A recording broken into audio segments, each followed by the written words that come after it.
안녕하십니까, 김미란입니다. 다툼이 일어나 억울함을 호소하는 현장이 있다고 하여서 연결해 보도록 하겠습니다. 자, 무슨 일이신가요? 제가 한 대 맞았습니다. 아니 가만히 있는데 저를 다짜고짜 때리잖아요. 아니 등치고 보세요. 제가 때렸겠습니까? 아니 보시라니까요.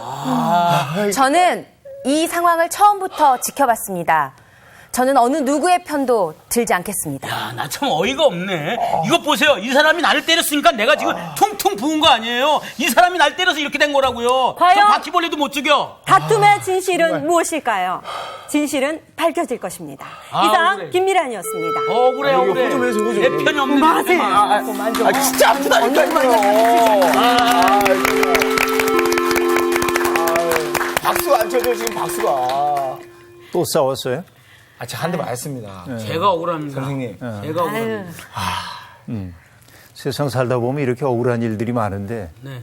근데 맞은 것도 서럽지만, 네. 근데 이제 나온 씨가 내가 이 일을 처음부터 끝까지 다 봤습니다. 하지만 난 누구 편도 들지 않겠습니다. 굉장히 중립적이고 평화로운 해설인 것 같지만 이게 참 문제입니다. 네, 세상에서는. 얄미워. 그렇죠. 네.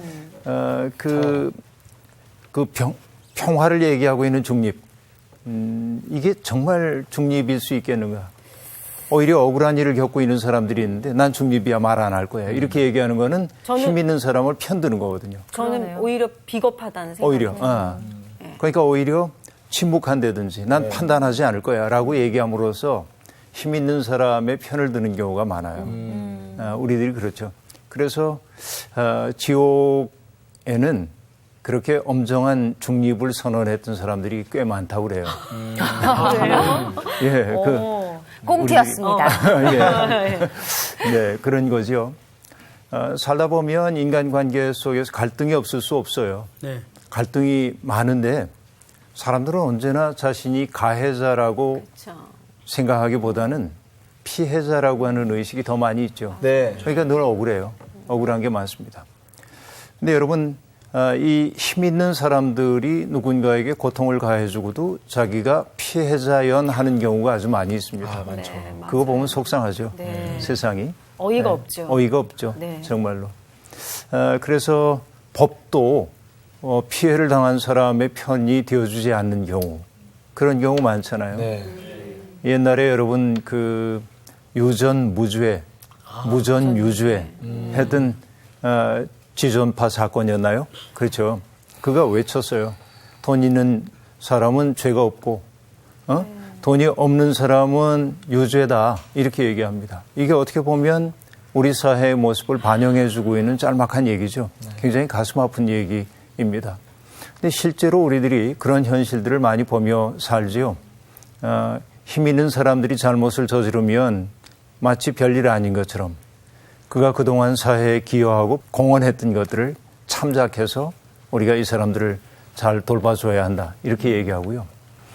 여러분 그 레 미제라블에서 얘기한 것처럼 빵 한 조각을 훔쳐가지고서는 감옥에 들어갈 수밖에 없는 거, 이런 것이 우리가 살고 있는 세상의 정난한 모습이죠. 그렇기 때문에 정말 억울한 사람들 세상에 하소연할 데가 하나도 없죠. 그래서 때때로 하소연할 수가 없기 때문에 자기의 있음을 세상 앞에 드러내기 위해서 폭력에 호소하는 경우도 있고요. 그렇잖아요. 정말로. 나도 존재하고 있어. 이것을 일깨우기 위해서. 근데 그것조차 할 수 없는 사람들은 어떻습니까? 하늘을 바라보는 거죠. 네. 하늘이요. 왜 침묵하십니까? 이런 거죠. 오늘은 이제 그런 시를 한번 읽어보려고 합니다. 오늘 수업 시편 21강 나와 다투는 자와 다투소서. 자, 오늘 우리가 함께 보려고 하는 시는 시편 35편입니다. 네. 네, 한번 낭독을 하고 이야기를 시작했으면 좋겠는데요. 네. 조금 길긴 합니다만 우리 상훈 씨부터 쭉 나누어서 한번 낭독을 할까요? 네. 자, 35편. 여호와여 나와 다투는 자와 다투시고 나와 싸우는 자와 싸우소서. 방패와 손 방패를 잡으시고 일어나 나를 도우소서. 상을 빼사 나를 쫓는 자의 길을 막으시고 또 내 영혼에게 나는 내 구원이라 이르소서.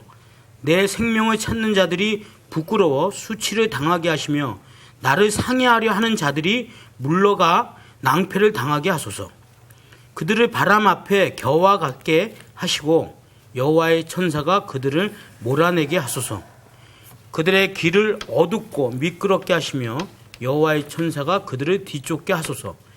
그들이 까닭 없이 나를 잡으려고 그들의 그물에 웅덩이에 숨기며 까닭 없이 내 생명을 해하려고 함정을 팠사오니 멸망이 순식간에 그에게 닥치게 하시며 그가 숨긴 그물에 자기가 잡히게 하시며 멸망 중에 떨어지게 하소서. 내 영혼이 여호와를 즐거워하며 그의 구원을 기뻐하리로다. 내 모든 뼈가 이르기를 여호와와 같은 이가 누구냐. 그는 가난한 자를 그보다 강한 자에게서 건지시고 가난하고 궁핍한 자를 노략하는 자에게서 건지시느니라 하리로다. 불의한 증인들이 일어나서 내가 알지 못하는 일로 내게 질문하며 내게 선을 악으로 갚아 나의 영혼을 외롭게 하나. 나는 그들이 병들었을 때에 굵은 베옷을 입으며 금식하여 내 영혼을 괴롭게 하였더니 내 기도가 내 품으로 돌아왔도다. 내가 나의 친구와 형제에게 행함같이 그들에게 행하였으며 내가 몸을 굽히고 슬퍼하기를 어머니를 곡함같이 하였도다. 그러나 내가 넘어짐에 그들이 기뻐하여 서로 모이며 불량배가 내가 알지 못하는 중에 모여서 나를 치며 찢기를 맞이 아니하도다. 그들은 연회에서 망령되이 조롱하는 자같이 나를 향하여 그들의 이를 갈도다. 주여, 어느 때까지 관망하시려 하나이까? 내 영혼을 저 멸망자에게서 구원하시며 내 유일한 것을 사자들에게서 건지소서. 내가 대회 중에서 주께 감사하며 많은 백성 중에서 주를 찬송하리이다. 부당하게 나의 원수된 자가 나로 말미암아 기뻐하지 못하게 하시며 까닭 없이 나를 미워하는 자들이 서로 눈짓하지 못하게 하소서. 무릇 그들은 화평을 말하지 아니하고 오히려 평안히 땅에 사는 자들을 거짓말로 모략하며 또 그들이 나를 향하여 입을 크게 벌리고 하하 우리가 목격하였다 하나이다. 여호와여, 주께서 이를 보셨사오니 잠잠하지 마옵소서. 주여, 나를 멀리하지 마옵소서. 나의 하나님, 나의 주여, 떨치고 깨셔서 나를 공판하시며 나의 송사를 다스리소서. 여호와 나의 하나님이여, 주의 공의대로 나를 판단하사 그들이 나로 말미암아 기뻐하지 못하게 하소서. 그들이 마음속으로 이르기를 아하 소원을 성취하였다 하지 못하게 하시며 우리가 그를 삼켰다 말하지 못하게 하소서. 나의 재난을 기뻐하는 자들이 함께 부끄러워 낭패를 당하게 하시며 나를 향하여 스스로 뽐내는 자들이 수치와 욕을 당하게 하소서. 나의 의를 즐거워하는 자들이 기꺼이 노래 부르고 즐거워하게 하시며 그의 종의 평안함을 기뻐하시는 여호와는 위대하시다 하는 말을 그들이 항상 말하게 하소서. 나의 혀가 주의 의를 말하며 종일토록 주를 찬송하리이다. 이 시는 다윗의 시라고 돼 있죠. 네. 그래서 보면은 시편 35편만큼 시인을 괴롭히고 있는 사람에 대한 다양한 언급이 나온 시를 찾아보기가 좀 어렵습니다. 그래요. 그래서 보면은 나와 다투는 자, 나와 싸우는 자, 나를 쫓는 자, 내 생명을 찾는 자, 상해하려는 자, 그물을 웅덩이에 숨기고 함정을 파는 자, 불의한 증인, 불량배, 조롱하는 자, 까닭 없이 미워하는 자, 거짓말로 모략하는 자, 나의 재난을 기뻐하는 자, 스스로 뽐내는 자 등등 어떻게 보면 28절밖에 안 되는 이 시 속에서 시인을 괴롭히는 사람의 모습이 이렇게 다양한 표현을 입고 등장하고 있는 것을 볼 수 있습니다. 그렇게 보면 여러분 어떨까요? 이 시인이 지금 가해자의 입장에 서 있습니까? 아니면은 인간 세상에서 마치 버림받은 것 같은 사람 취급을 받고 있습니까? 후자. 예. 버림받은 사람처럼 취급을 받고 있죠. 여러분, 세상에서 제일 슬픈 것이 누군가에게 무시당하는 일이잖아요. 전에도 얘기했지만 무시라고 하는 말이 꼭 관련이 있는지는 모르겠습니다만 마치 눈앞에 없는 것처럼 나를 취급하는 게 무시하는 거 아니에요? 맞아요. 그렇게 얘기를 했었죠. 무시당하는 것보다도 더 고통스러운 것은 잉여 존재로 취급받는 겁니다. 그 말은 뭐냐면 쟤는 차라리 없는 게 나을 텐데 그런 거죠. 없어져야 할 존재. 그렇죠? 없어져야 할 존재는 뭐냐면 폭력을 가해도 되는 존재입니다. 그래서 여러분 어느 사회학자는 그런 이들 현대 세계 속에서 그렇게 잉여인간 취급을 받고 있는 사람들 그들을 호모사케르라고 얘기를 했는데 호모사케르는 신에게 봉헌된 사람들입니다. 그런데 거꾸로 이 의미가 바뀌어서 불필요한 사람, 인간 세상에서 없어도 되는 사람, 더 극단적으로 얘기하자면 뭐냐면 쓰레기 취급받는 사람 그런 거예요. 그렇죠? 사람이 쓰레기로 취급을 받는 세상은 정말 나쁜 세상이죠. 근데 이 시를 보니까 이 사람은 도처에서 쓰레기 취급을 받는 거예요. 모든 사람이 그를 공격하는 것처럼 보이고 있잖아요. 그러니까 참 고통스러운 상황인 것을 알 수 있습니다. 그런데 세상 사람들에게 그런 취급을 받는 것도 힘겹지만 그러나 더 고통스러운 것은 아무도 그의 편이 되어줄 사람이 없다는 것이 단 한 사람도 이게 얼마나 힘겹겠어요.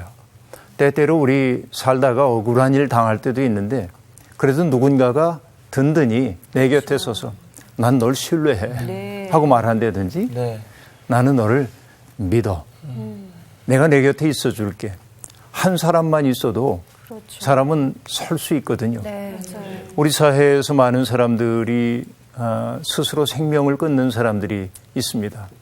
그들은 생명을 끊기 전에 끊임없이 발신음을 보내요. 세상을 향해서. 내가 이렇게 힘들어.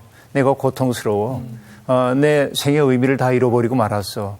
그런데 여러분 무심한 사람들은 그들이 보내는 그 신호를 포착하지 못하는 거죠. 저마다 자기 일에 바빠가지고. 그렇죠. 수없이 많이 신호를 보냈는데 아무에게서도 응답이 없을 때 그는 자기가 버림받았다는 확신을 얻게 되죠. 그리고 세상과 작별하려는 사람들이 많이 있죠. 그렇죠? 심지어는 뭐냐면은 우리의 기도를 들으시는 하나님이 계시기에 그 하나님을 상기할 수 있다고 한다면 하나님 앞에 내 사정 아뢰기라도 할 텐데 설상가상 하나님조차 내 사정 보시지 않는 것처럼 느껴져요. 이게 어떤 경우일까요? 세상이 무너진 거죠. 그렇죠? 시편 35편은 바로 그런 상황 속에 있는 사람을 얘기해 주고 있습니다. 네, 여러분 세상에 왜 그럴까요? 그 사람이 정말로 나쁜 사람이기 때문에 파렴치하고 세상에서 없어져야 할 사람이기에 사람들이 일제히 그를 공격할까요? 난 그렇지 않다고 봅니다. 사람들은요, 주체적으로 판단을 하지 않고도 남들이 욕하면 덩달아 욕하는 경우가 아주 많이 있습니다. 맞아. 생각이 없어. 별 생각 없이. 그렇죠? 그래서 여러분, 전에도 얘기했지만은 심리학에서 합일화라고 하는 단어가 있습니다. incorporation이라고 얘기를 하는데 이거는 뭐냐면 힘이 약한 사람들이 힘 있는 사람과 자기를 동일시하고 싶어하는 마음입니다. 그렇죠? 나는 힘이 없어 현실적으로. 그런데 힘이 있는 사람, 유력한 사람과 나를 동일시함으로 내가 마치 유력한 사람이 된 것처럼 느끼고 싶어하는 거죠. 그렇죠? 이런 경우가 합일화입니다. 그러니까 사실은 그가 합일화하고 있는 그 사람은 이런 부류의 사람들에게 관심조차 없습니다. 그렇죠. 그런데도 그는 누군가가 자기가 합일화의 대상으로 여기고 있는 사람을 공격하면 못 견디는 거예요. 그래서 마치 자기가 공격받는 것처럼 여기는 거죠. 이게 여러분 뭐냐면 무슨 빠 그러는 거하고 비슷하지. 팬들이 있잖아요. 무슨 빠, 무슨 빠. 오빠? 어쨌든 누군가에게 열정적으로 매달리고 있는 사람에게 무슨 빠 이렇게 이제 얘기를 합디다. 그렇죠. 이게 팬심이기도 한데요. 이런 것들이죠. 예를 들어서 힘 있는 어떤 사람, 뭐 유력한 정치인, 그 유력한 정치인을 누군가가 공격할 때 자기가 받는 공격처럼 여기면서 대신 공격하는 이런 이들이 이제 상당히 많이 있죠. 이게 세상이 참 그래서 뭐냐면 몰주체적인 사람들인 경우가 참 많이 있습니다.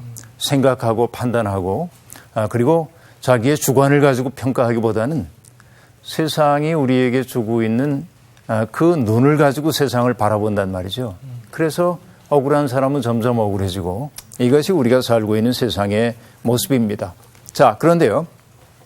이 시인은 1절에서 이렇게 하소연하고 있습니다. 이게 이제 1절이 아주 중요한 문장이라고 볼 수 있는데 여호와여 나와 다투는 자와 다투시고 나와 싸우는 자와 싸우소서라고 말하고 있습니다. 아무도 내 사정 경청해 주지 않아요. 아무도 내 편 들지 않습니다. 그러기에 그는 하늘을 바라보는 거죠. 여러분 1절에 얘기했죠. 엘살바도르의 대주교였던 오스카 로메로라고 하는 분이 있습니다. 그분은 참 평범한 사제였는데 대주교가 된 다음에 자기가 관할하는 지역에 살고 있는 사람들의 삶에 눈을 떴어요. 너무나 고통받는 사람들이 많아요. 그래서 고통받는 그들을 위해서 교회가 할 수 있는 일이 무엇인지를 열심히 노력을 했습니다. 그런데 이것이 힘 있는 군부 세력에게 밉게 보였습니다. 그렇죠. 힘없는 사람들 편에 서기 시작하자 그 오스카 로메로 주교에게 빨갱이라는 찌질을 붙이고요. 그리고 로메로 주교가 성찬을 집례하기 위해서 포도주를 들고 있을 때 저격수가 밖에서 쏩니다. 성찬을 집전하다가 쓰러져서 죽었어요. 이게 오스카 로메로입니다. 그분의 책을 읽다 보니까 이런 얘기가 나옵니다. 사방이 적에게 둘러싸여져 가지고 어디에도 전망이 없을 때 그때 하늘을 바라보는 것이 초월이다. 그렇게 말합니다. 이 초월이라고 하는 것이 굉장히 종교적인 어떤 덕목이라고 생각을 우리들이 생각하는데 흔히 진정한 초월이라고 하는 것이 뭐냐면 길이 없을 때 하늘을 바라보는 것. 이것이 초월이라고 얘기합니다. 아마도 오스카 로메로는 자기의 사목의 과정을 통해서 사방이 적들에게 에워싸여 있는 한계 상황을 많이 경험했던 것 같아요. 그때 그는 하늘을 바라볼 수밖에 없었죠. 그것을 그는 초월이라고 얘기했어요.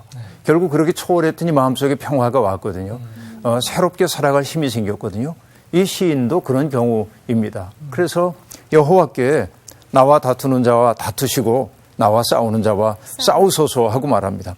그리고 방패와 손방패를 잡으시고 일어나 나를 도우소서, 또 창을 빼셔서 나를 쫓는 자의 길을 막아주시고. 그렇죠. 이게 어떻게 보면 전쟁터의 분위기죠. 지금 전장의 이미지가 여기에 사용되고 있어요. 다투소서, 싸우소서, 도우소서, 쫓는 자의 길을 막으소서. 그런데 그것이 자기를 괴롭히는 이들을 막아주시는 하나님의 보호라고 한다면 시인이 이렇게 얘기합니다. 또 내 영혼에게 나는 내 구원이라 이루소서. 그 한마디 듣고 싶은 거예요. 그렇죠? 나는 내 구원이라. 그 한마디를 듣고 나면 위로가 되죠. 위로가 되죠. 힘이 생기죠. 다른 곳에서부터 오는 것이죠. 옛날 영화 가운데 카산드라 크로스라고 하는 영화가 있었습니다. 기차에 그 세균이 감염이 돼가지고 사람들 모두가 감염돼서 이제 죽음을 향해 질주하는 거예요. 멈추면 안 돼요. 근데 이 영화의 거의 마지막 장면은 뭐냐면 안에서는 구원받을 수가 없거든요. 위에서 헬기가 오면서, 그렇죠? 헬기가 와서 신선한 공기가 거기에 주입돼야 이제 그 기차의 병균들이 죽는 거예요. 그것처럼 여러분 지금 이 시인도 얘기해요. 이렇게 외적으로 나를 좀 막아주세요 하고 말하는데 그것만 가지고 내가 설 수가 없어. 뭐 해야 돼요? 하나님이 내게 나는 내 구원이라 이렇게 한마디 해주면 내가 살 용기를 갖겠습니다. 그렇게 말하고 있죠. 그리고 여러분 보면은 이 그 시인이 기도를 하기를 뭐라고 하냐면 내 원수들, 나를 괴롭히고 있는 그 무리들이 부끄러워 수치를 좀 당하게 해 주십시오. 그리고 물러가 낭패를 좀 당하게 해 주십시오. 바람 앞에 날리는 겨와 같은 신세가 되게 해 주십시오. 여호와의 천사가 그들을 좀 몰아내 주십시오. 그렇죠? 그들의 길을 어둡고 미끄럽게 하시고 여호와의 천사가 그들의 뒤를 좀 쫓아 주십시오. 자기가 판 웅덩이에 자기가 빠지게 해 주시고 네. 자기가 숨긴 그물에 잡히게 하소서. 이게 어떻게 보면 부메랑 탁 던지면 자기가. 목표물에 명중시키지 못하면 어떻게 되죠? 던진 사람에게로 돌아오는 게 부메랑이잖아요. 네. 그러니까 이런 꼴을 좀 저들이 당했으면 좋겠다 하는 얘기입니다. 근데 여러분 보면은 우린 참 예수를 너무 잘 믿나 봐. 이렇게 누구가 잘못되기를 바라는 걸 보면 네. 왠지 좀 깨름직하고. 맞아요. 제가 지금 이래도 되나? 이 말씀을 계속 읽으면서 계속 그 생각이 들었어요. 그죠? 이래도 되나? 사실 이런 기도 나올 때 있잖아요. 그렇죠. 근데 이래도 되나라는 생각은 들어요. 늘 하나님이 그렇죠. 다 사랑해라 막 이렇게 말씀하셨는데 이렇게 정말 노골적으로 망하게 하시고 낭패되게 하시고 막 이렇게 하는 그러니까 게 지금 써있는 조금 글들을 그렇긴 하죠. 직접 그냥 문자 그대로 해석을 해야 될지 네. 아니면 이것도 어떤 비유법으로 해서 이건 이 시인의 심정이 그냥 그대로 하나님께 알려진 거예요. 그렇죠. 자, 직접적으로 봐야 되는 거지. 예, 굉장히 중요한 게 뭐냐면 우리가 기도할 때 하나님 앞에 기도하거나 그럴 때는 정제된 언어로 내 마음을 탁 가라앉히고 점잖게 얘기해야 한다고 생각하는 경향이 있습니다. 네, 그렇죠. 그런데 여러분 우리가 너무 억울한 일이 지금 있어요. 네. 그래서 엄마한테 갔어. 네. 엄마한테 가가지고 엄마 사실은 제가요. 네, 이렇게 얘기하는 사람이 있어요? 네. 안 되죠. 엄마 말도 제대로 안 나오죠. 정말 억울해가지고 아무 개가 말이야 그냥 걔 좀 어떻게 됐으면 좋겠어 그러잖아요. 근데 엄마는 아시잖아요 그 상황을. 네. 그러니까 다 듣고 그래 내 딸 내 아들 그래 그렇겠다. 그런데 그 엄마한테 얘기를 하고 나니까 시원해. 어때요 마음이? 속이 좀 시원해요. 조금 시원해. 네. 그 엄마가 내 편 들어주는 것 같거든. 그렇죠. 그러니까 그 감정에서 노연하잖아요. 네. 하나님 앞에 기도할 때도 우리들이 정리된 용어를 가지고 기도해야 한다고 하는 생각을 버려야 돼요. 왜냐하면 그럼 치유가 안 일어나요. 그렇죠. 내 속에 들끓고 있는 분노의 감정이 있는데 마치 그거 없는 것처럼 근사하게 표현하면 안 돼요. 하나님 앞에 나를 있는 그대로 드러내 보여야 합니다. 지금 밉거든. 하나님 쟤 좀 어떻게 됐으면 좋겠어요. 솔직하게. 그러니까 이제 저는 그럴 때마다 이제 생각나는 말씀이 그거거든요. 너희를 핍박하는 자를 저주하지 말고 축복하라. 그러니까. 그러니까 그 말씀 때문에 이게 아주 힘들죠. 이게 살짝 지금 어색한 거예요. 아니, 자. 이거 먼저 하고 나서 이제 그 말씀 전하면. 근데 여러분 나만 해도요. 네. 어떤 사람 때문에 마음이 참 힘들었어요. 6개월 동안. 네. 정말 하나님 앞에 저 사람 때문에 내가 힘듭니다. 때문에요? 저 사람 왜 저러죠? 아니, 미라씨 말고. 미란 씨 때문이라고? 그랬어요. 어머니 그런데 말씀하시는 게. 예. 하나님이 내 속에 평강을 안 주셔. 그 사람에 대한 내 마음이 바뀌질 않도록 하셔. 그런데 여러분 계속해서 정말 그 사람이 미운 생각만 들었어요. 근데 어느 날 기도를 하다가 말이 끊긴 자리가 있잖아. 기도하다가 말이 또 끊겼어. 가만히 있는데 갑자기 그 사람이 그렇게 가엽게 느껴지는 거예요. 맞아요. 가엽게 느껴지면서 나도 모르게 내 영혼으로 그걸 확 아는 거야. 안았어요. 이렇게 영혼으로. 근데 정말 신비한 게 뭐냐면 그러고 나니까 6개월 동안이나 나를 괴롭혔던 편두통이 사라지고 그 순간 그 사람 때문에 느꼈던 편두통이 그리고 내가 그를 대하는 게 굉장히 편안해졌고 그러자 하루 이틀도 안 지나서 그도 변화됐어. 나를 대하는 태도가. 이런 거. 근데 만약에 내가 처음부터 주님 아무개를 제가 사랑하게 해주셔서 날마다 그랬다고 한다면 난 해결이 안 됐을는지도 모릅니다. 자, 여러분 억눌러 놓은 내 속에 있는 들끓고 있는 미움의 감정이 있는데 이것을 억눌러 놓았을 때 나는 점잖은 사람처럼 보일는지 몰라도 네. 억눌러 놨던 그 감정이 내 속에서 뭐가 되냐면 전에도 얘기한 대로 그림자가 되는 거예요. 그 그림자가 결국 뭐냐면 나를 사로잡고 내 행동을 규정하도록 되어 있어요. 그렇죠? 그래서 기도드린다고 하는 것은 내 부정적인 감정을 속에 눌러놓고 좋은 것 끄집어내는 게 아니라 내 속에 있는 부정적인 것조차 내놓을 수 있어야 됩니다. 그래야 하나님이 비로소 정돈해 주시고 치유해 주시는 거예요. 그러니까 여러분, 알았어. 이제 오늘부터 됐어. 그러고 마음껏 그저 저주하고 그러라는 얘기는 아니고. 그런 건 줄 알았는데.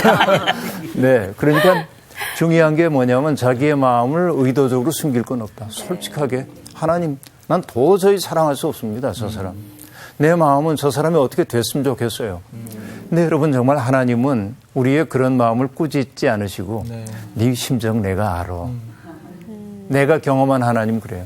그런데 그 다음에 하신 말씀이 뭐냐면 그런데 나는 내가 그를 품을 수 있는 힘도 있다는 걸 내가 안다. 이렇게 말씀하셔요. 내면 속에 시간이 걸릴 수도 있지만 이렇게 될 때 뭐가 되냐면 치유가 되는 거예요. 내면이. 아시겠죠? 기도의 재료가 따로 있질 않아요. 그렇게 이제 해나가야 하는 것이죠. 당혹스러운 감정 그것과 솔직하게 직면하지 않으면 그게 우리들 속에 그림자가 돼서 내 삶을 위선적으로 만들거나 이중적인 자아를 만들어내도록 돼 있어요. 그래서 하나님 앞에서는 숨기면 안 돼. 어떤 감정도. 오케이? 네. 그런 얘기입니다. 그래서 이 시인은 그렇게 정말 억울한 일이 많고 그래서 하나님 앞에 다 털어놓고 그 다음에 하는 얘기가 뭐냐면 9절 내 영혼이 여호와를 즐거워하며 그의 구원을 기뻐하리로다. 내 모든 뼈가 이르기를 여호와 같은 이가 누구냐? 그는 가난한 자를 그보다 강한 자에게서 건지시고 가난하고 궁핍한 자를 노력하는 자에게서 건지시는 이라 하리로다. 이렇게 얘기하고 있습니다. 그렇죠?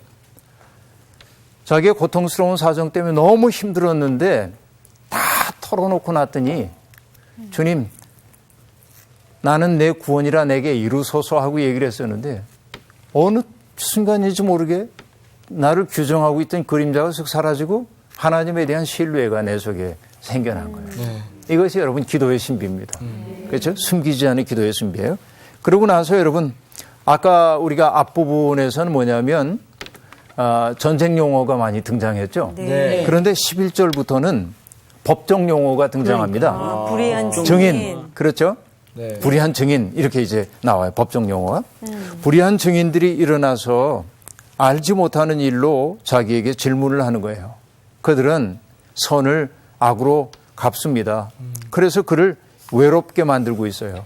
그렇죠. 그런데 시인을 괴롭히고 있는 사람들이 사실은 누구냐면 그를 괴롭힐 만한 사람들이 아닙니다.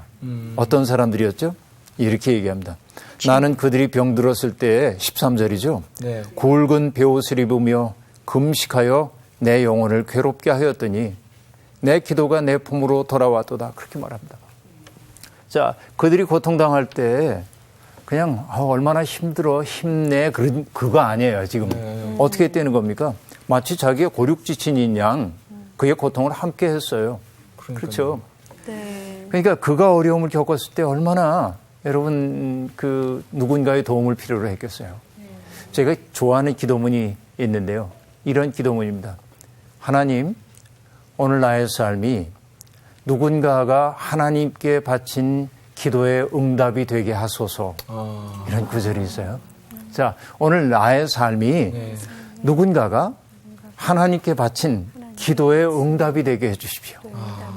자, 이게 얼마나 중요한 기도인지 모릅니다. 그러니까 상훈 씨가 너무나 외롭고 힘들어서 하나님 앞에 기도했어. 그때 나는 어때야 되냐면 외로운 상훈 씨에게 다가가는 하나님의 손이 돼야 되지. 이게 그 기도의 내용 아니에요. 그러니까 이 시인은 그렇게 사한 거예요. 그렇죠. 그런데 그 절실했던 그 기도가 내게 지금 고통을 가하고 있는 사람을 위해서 자기가 그렇게 기도를 했었는데 자기가 고통받는 자주에서 똑같은 기도를 드리게 됐더라. 그런 얘기죠. 이 얘기가. 그 얘기예요. 그가 얼마나 열심히 했는지 내가 나의 친구와 형제에게 행함같이 그들에게 행하였으며 내가 몸을 굽히고 슬퍼하기를 어머니를 곡함같이 하였도다. 그렇게 말하고 있으며.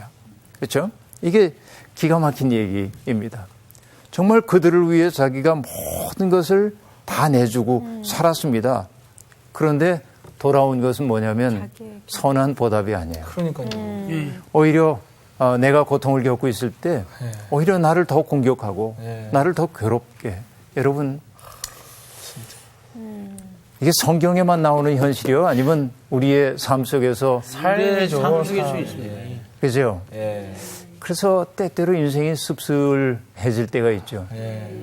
이제 그런 거예요. 이 시인의 괴로움이. 상훈 씨 특별히 억울한 데가 많아요?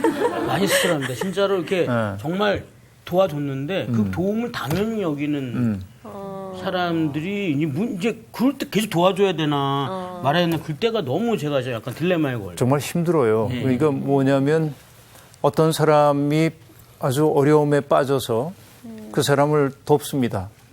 처음에는 얼마나 고마워요. 그렇죠. 정말 고마워. 네. 그런데 그 고마움이 나중에는 당연이 됩니다. 그것도 참 무서운 일이에요. 당연하게 돼. 고맙지 않아. 문제는 뭐냐면 내가 그를 도와주지 않는다고 원망하기 시작합니다. 오히려. 그렇죠. 이 경우 우리 인생에서 많이 경험을 합니다. 그래서 내가 선의를 가지고 어떤 사람을 대했는데 그 사람이 처음에는 정말 고맙다고 그래서 그러는데 더 큰 도움을 주지 않는다고 원망하는 경우 많이 있습니다. 그렇죠. 맞아요. 근데 여러분 지금 우리가 누구 얘기를 하고 있었는데 나는 안 그런가 생각해 봐야 돼요. 우리도 네. 그렇잖아요. 네. 솔직히 얘기하면 그렇게 얘기할 수 있어요.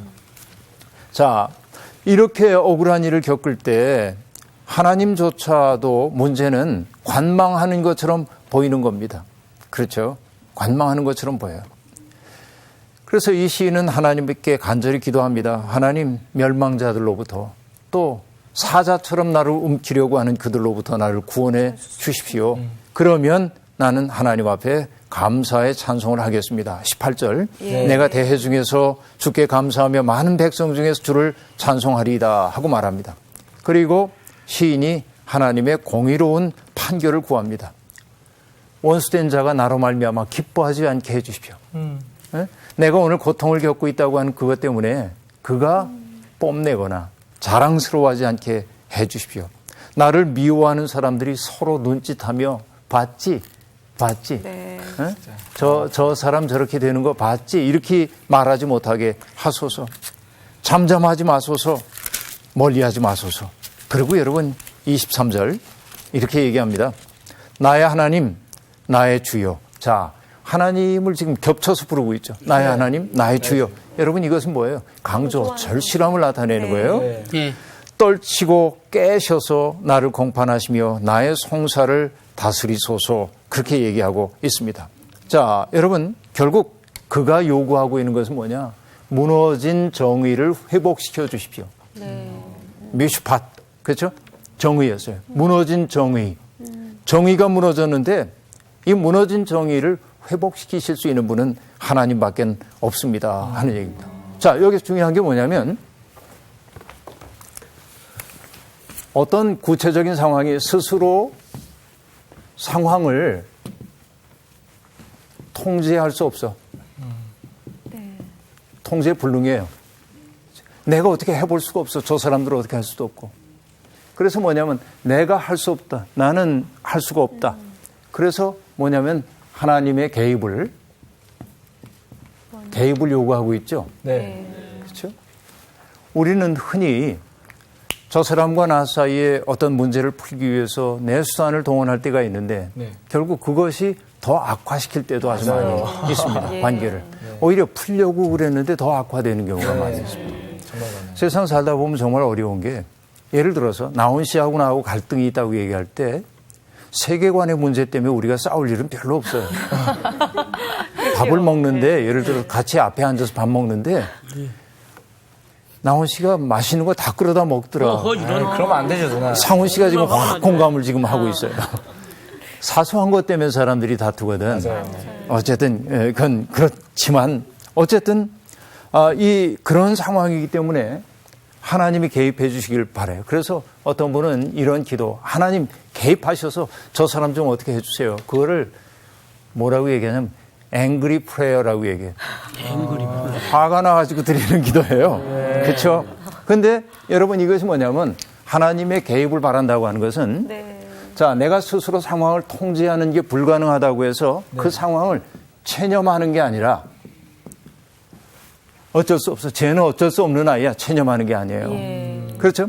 체념하는 게 아니라 하나님이 개입하심으로 그 상황이 제대로 회복되기를 바라는데 그 회복에는 나의 억울함이 풀리는 것도 있지만 나를 억울하게 했던 그 사람도 본래의 자리에 서게 되는 거예요. 이게 이중의 승리인 거예요. 그렇죠. 그러니까 체념하면 나 혼자 쟤는 그런 애니까 이렇게 하면 나는 스스로 편안해지는지 몰라도 그는 그 자리에 그냥 있는 거예요. 미움받는 자리에. 그런데 이 문제를 하나님 앞에 가지고 가서 그렇죠. 이 문제를 기어코 풀어야 됩니다. 그렇죠. 그렇게 됐을 때 결국 뭐예요? 하나님 안에서 그를 받아들일 수 있는 여백이 내 속에 생겨. 그렇죠? 그러니까 나의 문제만 해결되는 게 아니고 그의 문제도 해결되는 거죠. 이게 이 시가 보여주고 있는 놀라움이라고 얘기합니다. 그래서 그들이 어쨌든 낭패를 당하고 수치를 당하고 욕을 당하기를 바라고 있지만 결국 그것을 통해서 욕과 낭패라고 하는 것을 통해서 그들이 망가지길 바라는 게 아니라 그걸 통해서 회복되기를 바라고 있는 거죠. 그렇죠? 그래서 27절에 이렇게 얘기합니다. 나의 의를 즐거워하는 자들이 기꺼이 노래 부르고 즐거워하게 하시며 그의 종이 평안함을 기뻐하시는 여호와는 위대하시다 하는 말을 그들이 항상 말하게 하소서. 그렇게 말하죠. 여러분 이게 새번역 성경은 그 대목을 이렇게 번역해 놓고 있습니다. 그러나 내가 받은 무죄 판결을 기뻐하는 자들은 즐거이 노래하면서 기뻐할 것이다. 그들은 쉬지 않고 주님을 위대하시다. 그를 섬기는 사람에게 기꺼이 평화를 주시는 분이시다 하고 말할 것이다. 결국 뭐냐면 하나님이 정의도 회복시키는 분이지만 너와 나 사이의 관계가 어그러져서 생겼던 불화가 극복되고 샬롬을 회복해 주시는 분. 그렇죠. 이 시가 그 얘기를 지금 해주고 있습니다. 그게 회복되었을 때 이 시인이 경험하는 것은 뭐냐면 이제는 내가 남은 일은 뭐예요? 남은 일은 주님의 의로우심을 선포하고 그렇죠? 하나님을 기쁨으로 찬양하는 그런 순간이 그에게 찾아오기를 바라고 있는 것이죠. 그렇죠? 여러분 살다 보면 우리 이런 경험이 너무나 많이 있습니다. 여러분 그 구약 성경을 보면요. 믿음의 조상이 누구죠? 아브라함. 그 아내가 누구죠? 사라. 네. 아브라함이 75세에 하나님의 부르심을 받잖아요. 그렇죠. 그래서 본토 친척 아버지 집을 떠났다 하고 얘기합니다. 그게 무슨 뜻일까요? 본토 친척 아버지 집을 떠나서. 안정된 걸 다 버려. 그렇지. 자기가 가지고 낯익었던 세계. 내가 그 속에 있으면 편안한 세계를 떠난 거예요. 그런데 믿음의 길이라고 하는 것은 끊임없이 내게 익숙하던 세계를 벗어나와서 새로운 세계를 향해 나아가는 겁니다. 여정이죠. 신앙 여정이라고 하는 것은 그런 거예요. 그렇죠. 그런데 하나님이 아브라함에게 내가 너와 함께 해줄게 하고 얘기를 했는데 그리고 두 가지를 약속합니다. 땅의 약속 또 하나는 자손에 대한 약속이었어요. 그런데 자손 약속하셨으면 빨리 주셔야 하잖아요. 그렇죠. 안 주셔요. 나이는 점점 드는데. 그래서 아브라함과 하와가 에이 하나님이 잊어버리셨나 보다. 우리끼리 대책을 마련하자. 그리고 사라가 뭘 하죠? 자기의 몸종인 하갈을 아브라함에게 줍니다. 그래서 둘 사이에 아기가 생겨나요. 하갈이 이제 태중의 아기를 잉태합니다. 그런데 사라가 보니까 아기를 잉태한 다음에 하갈의 눈빛이 달라진 거예요. 네? 자기를 좀 조롱한 듯한 눈길이 보이는 거죠. 근데 가만히 상상을 해봅니다. 정말로 조롱했을까? 아기를 가진 여인으로서의 그 자부심 이런 것들이 얼굴에 얼핏 나타나는 기뻐하는 표정이 사라가 보기에는 애 못 낳는 여인인 사라가 보기에 못마땅하게 보였던 거 아닐까? 그렇죠. 그럴 수 있죠. 그렇죠? 그러니까 여러분 여기에 이중의 태도들이 필요한데요. 하갈은 오랫동안 아기를 낳지 못하는 사라를 생각하면 자기의 표정도 좀 관리를 해야 합니다. 고통받는 자의 처지에서. 그렇죠.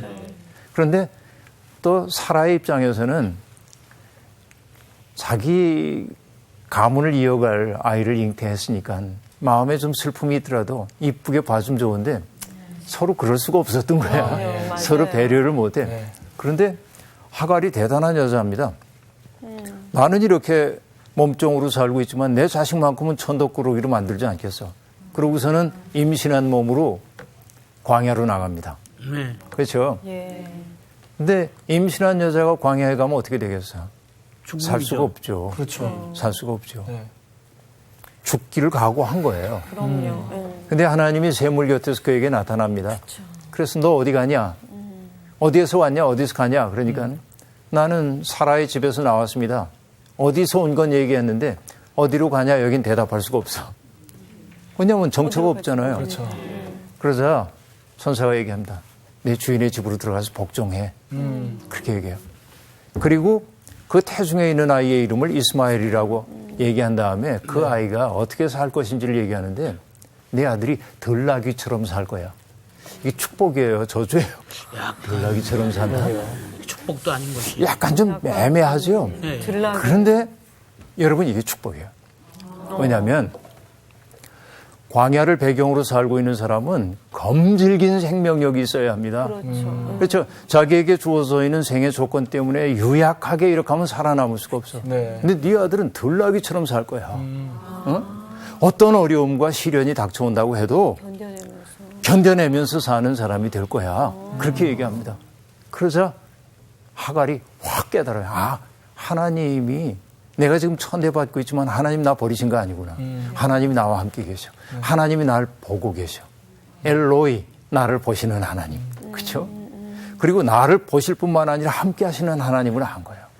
그러니까 주인 집으로 들어갑니다. 그렇죠? 달라졌어요. 이젠 그의 태도가. 그럴 수밖에 없겠죠. 네. 이런 겁니다. 여러분, 우리가 주님의 의를 선포하고 찬양할 날을 고대하는 거예요. 어떤 하나님입니까? 약자들을, 오늘 시련 당하고 있고 고통당하고 있는 사람들을 바라보고 계시고 지키시고 회복시키려고 하는 하나님의 의를 찬미하는 것. 이것이 여러분 우리가 해야 할 일입니다. 인생에 어려움 없기를 바랄 것이 아니라 인생에 어려움이 많이 있지만은 그러나 그 어려움 속에서도 하나님의 의를 드러내는 역할. 이것이 이 시가 우리에게 보여주고 있는 소명이라고 얘기할 수 있습니다. 네. 오늘 수업 여기서 마칠게요. 네. 여러분 고맙습니다. 감사합니다. 고맙습니다.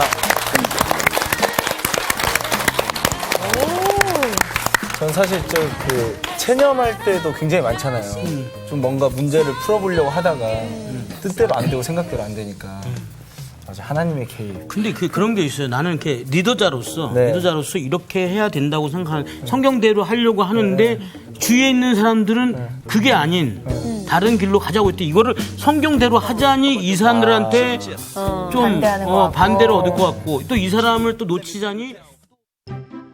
이번 주 퀴즈입니다. 바울이 유대인들에게 유대인과 같이 된 것은 누구를 얻기 위함이라고 하였나요? 1번 유대인, 2번 바리새인, 3번 할례자. 정답을 아시는 분은 CBS 성서학당 홈페이지에 정답을 올려주시거나 우편으로 보내주시면 됩니다. 보내실 곳은 서울특별시 양천구 목동서로 159의 1번지 CBS 성서학당 담당자 앞입니다. 연락처를 꼭 남겨주세요. 선정되신 분들에게는 대한성서공회에서 성경, 송태근 선생님의 내가 어디 있느냐, 하나님이 꿈꾸는 교회, 김기석 선생님의 오래된 새길, 신우인 선생님의 땅과 하늘의 갈림길에서, 구미정 선생님의 두 글자로 신학하기 가운데 하나를 드립니다.